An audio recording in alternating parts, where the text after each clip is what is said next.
মুখেছ পদুলি মুখতে কিনো ভাবি গুনি ৰৈ আছ কিনো ভাবিবি আৰু অকণমান ওলাই যাম বুলি ভাবিছিলো এনেকে ওলাই যাম তাকে চিন্তা কৰি আছো মাক ফাগুন তাতে আকৌ চিন্তা কৰিবলৈ কি ফুটটো কাৰণ আছে কাৰণ আছেতো আকৌ কি কাৰণ আছেনো কি কাৰণ মানে হেও বৰষুণ চৰষুণ নাই ৰাস্তা ইমান ধূলি কেনেকে ওলাই যাম তাকে ভাবি আছো বুজিছ কথা হে খাহে বাৰু কচোন কি কাৰণে যে বৰষুণ হোৱা নাই মইনো কি বাজা জানো বাৰু তই কচোন কাৰণ এইকেইদিনা তই আকাশত দেখিছ জানো এৰোপ্লেন হেলিকপ্টাৰ উৰি ঘূৰি ফুৰা বৰষুণ জাকৰ লগতনো কিহৰনো এৰোপ্লেন হেলিকপ্টাৰ সম্বন্ধটো আছে বুজিছ সম্বন্ধ আছে বাৰু কচোন তই এই আকাশেদি যেতিয়া এৰোপ্লেনত উঠি হেলিকপ্টাৰত উঠি মানুহবিলাক যায় সিহঁতৰতো মুতিব লাগে অৰ্থাৎ পেচাব কৰিব লাগে সিহঁতি ক'ত পেচাব কৰে তই জানো নেজানো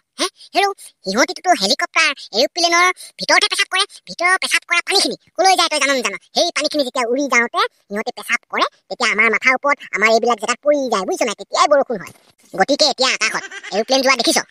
হেলিকপ্টাৰ যোৱা দেখিছ নাই দেখা নহয় তেনেহ'লে বৰষুণ ক'ৰ পৰা হ'ব হেৰু আকাশত এৰোপ্লেন হেলিকপ্টাৰ উৰিলেহে বৰষুণ হ'ব মানে পেচাব কৰিব সেই পেচাবে আমাৰ ইয়াত বৰষুণ হৈ পৰিব বুজিছ মাক ফাগুন সেই সামান্য জ্ঞান কোনো তোৰ নাই বৰ বেলেগ জমনি কথা কলি দেই তই নাইলা